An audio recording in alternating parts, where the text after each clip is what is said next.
Antarctica. Day 1, Day 2, Day 3, Day 4, and Day 5 and 6. Antarctica. Opposite to the Arctic. Day 1. Displacing 6,600 tons and 364 feet long, we boarded the RV Academic Iov, a Russian research vessel, which was hired to take us to Antarctica. My cabin assigned was on Deck 4. My roommate was an Israeli guy by the name of Rory. Our names caused confusion when introducing ourselves to the other runners, who were under the impression we were traveling together, neither of us having been with the group in Buenos Aires. Rory made the same arrangement I did with the race director, which was to jump on the ship in Ushuaia. He had no intention of running the marathon. When you're backpacking around, meeting people in hostels or on buses, you heard about so many things to do and opportunities that were out there that were not written in any guidebook. One of the rumors was that if you kept your ear to the ground, you might be able to jump on a ship or sailboat headed to Antarctica. That was how Rory found himself here. Deck 3 was sort of the main deck. This was where the dining room, bar, and small lounge were all located. The back was an observation deck, where a couple of Zodiacs were stored along with a crane to load and unload equipment. Deck 4, where our cabin was, also had the forward observation deck and rescue boats hung from the railings at this level. Deck 5 had more cabins and the infirmary. Deck 6 was the bridge, radio, and chart room. The bridge was always available to enter and offered a fantastic view. It was smooth sailing as we moved east through Beagle Channel, which served to separate Argentina and Chile starting just west of Ushuaia. This border designation meant that the most southern islands of South America belonged to Chile, not Argentina. There had been many border disputes between the two countries over the years. We passed Puerto Williams, Chile, to the south. It was now a hamlet, but decades later, Chile would upgrade it to a city, stealing away the title of World's Southernmost City from Argentina. And the battle played on. The remains of the MV Logos shipwreck sat rusting on an outcrop of rocks toward the mouth of the channel. The ship passed along Isla Picton, Isla Lennox, Isla Nueva, and finally the famous Cabo de Hornos, Cape Horn.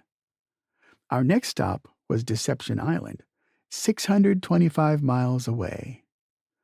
My book of choice for this journey was Endurance, Shackleton's Incredible Voyage by Alfred Lansing. There were a total of 85 of us from around the world. I sat reading my book in the lounge. A woman in her 50s sat down next to me. "I don't recall seeing you in Buenos Aires," she said. "Yes, that is true. I was in Ushuaia already." "Why were you there alone?" "I've been working my way down by land and worked out a deal with the marathon director to jump on with you guys in Ushuaia." "Really? Where did you start?" "I started by bicycle in Minneapolis, Minnesota, biking to California. Left my bike in Carmel at my cousin's and made my way down by land, sort of making it up as I go." "Really? My husband and I are from Minneapolis, Minnesota. How long have you been traveling?" I left late August 2001. I paused to do the math on my fingers. 7 months. I showed her my 7 fingers, like a kid did when they told you how old they were. 7 months? Wow, that sounds fantastic. Are you from Minneapolis? Minneapolis was my last home. So, do you know a guy by the name of Mark Brunsfold?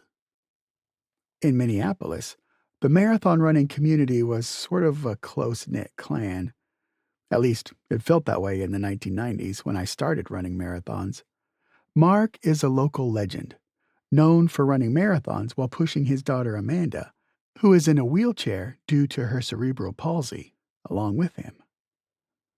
"Mark, did Amanda beat you again?" I would ask him. "Yep, she always finishes a second ahead of me." Mark and Amanda were the Dick and Rick Hoyt of Minneapolis. I didn't know Mark really well at the time, but he was one of my Uncle Steve's best friends. "Yes, I know Mark." "How do you know him?"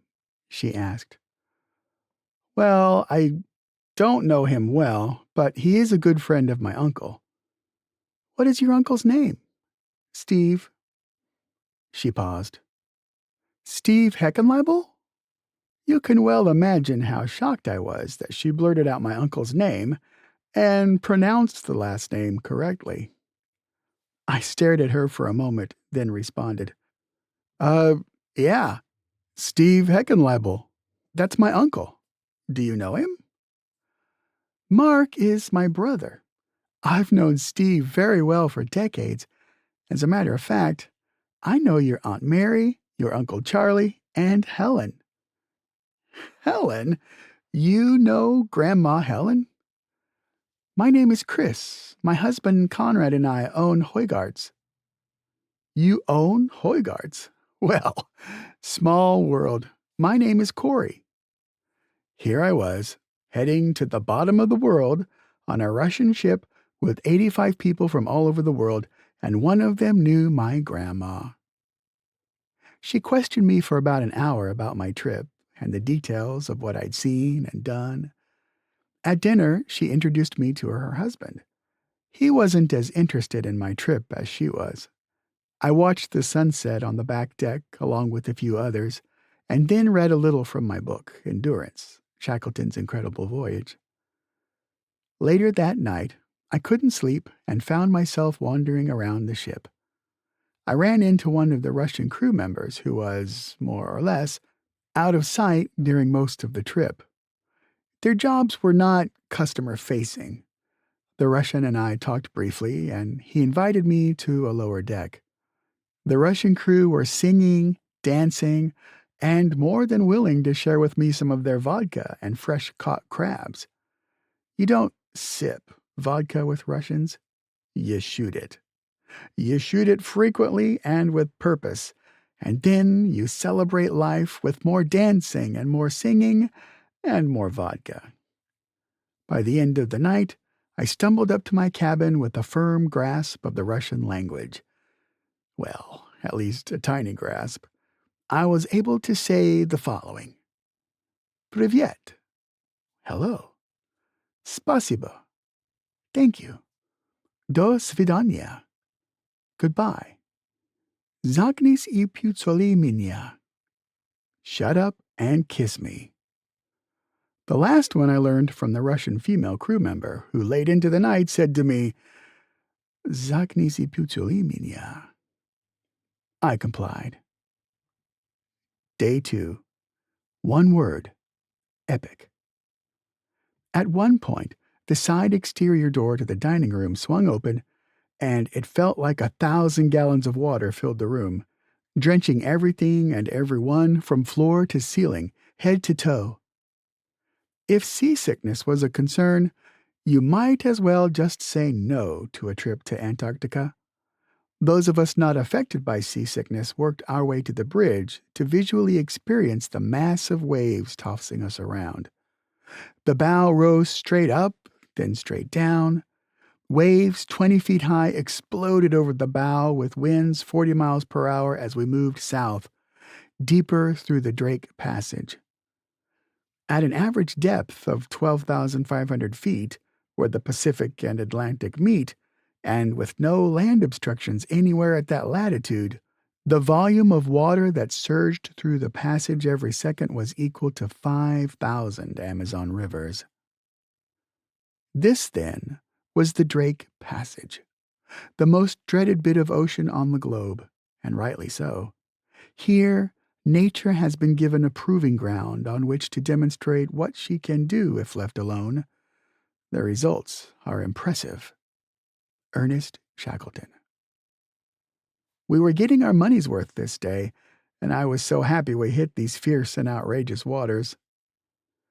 Once back to calmer waters, one of the crew members told us that roughly 20,000 sailors and 800 ships had sunk making this crossing. Prudent that he waited to share this information. I found a seat in the lounge and continued my book until dinner. We would see land come sunrise. Day 3. As we approached King George Island, I looked east, hoping to catch a glimpse of Elephant Island. It was over 100 miles away, and my hope was thwarted. I had just been reading about how Shackleton and his men had been stranded on Elephant Island for 4 months before finally being rescued. Shackleton, along with 5 others, managed to sail the 22-foot lifeboat James Caird 800 miles through the Southern Ocean and make it to South Georgia Island, thanks to the navigational precision of Frank Worsley. The entire story was utterly fantastic. Our first stop was Deception Island.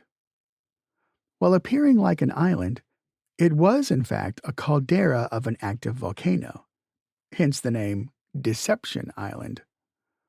The captain steered the ship into the caldera known as Whaler's Bay.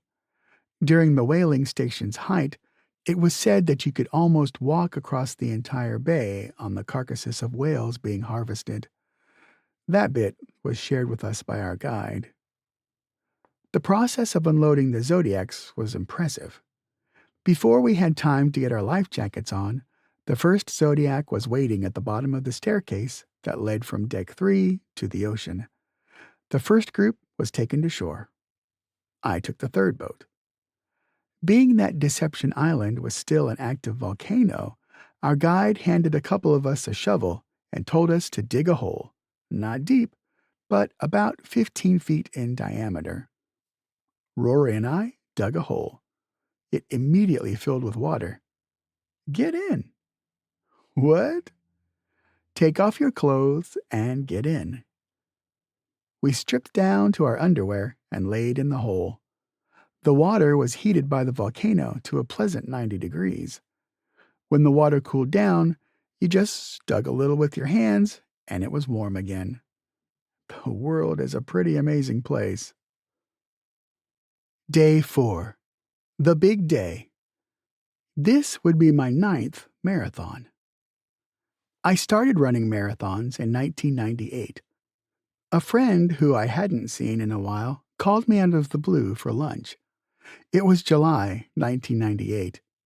I met her and she looked radiant. I mean, she glowed. Her skin looked healthy and she had a nice tan.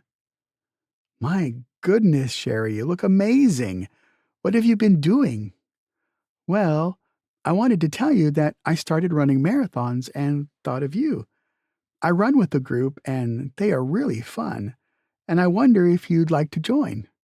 Running? No, I don't really like running. When did you last run? I don't know, from the cops in college? Look, the Twin Cities Marathon registration closes today. Sign up and then sign up with my running group. It will be a lot of fun. Plus, there are more women than men. Single women. The marathon office was 3 blocks away from where I worked downtown, and I decided to run over there to sign up. After a block, I was wiped out. There was no way I could run a marathon. I couldn't even run a block. November 4th, 1998, I completed the Twin Cities Marathon, had a new group of friends, and a different perspective on life.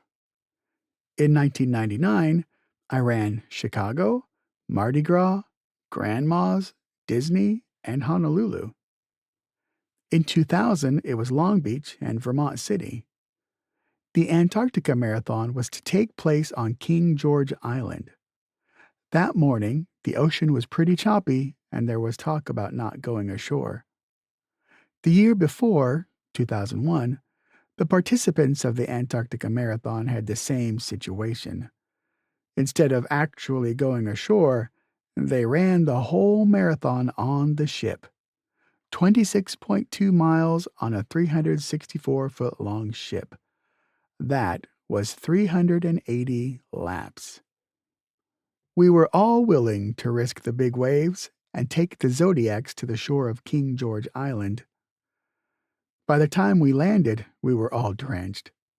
Not the best way to start a marathon, but the Russians at Bellingshausen Research Station let us come in, dry off as much as we could, and warm up while the Zodiacs brought more of the runners and the race coordinators got organized. During the marathon, we were told the wind got up to around 50 miles per hour.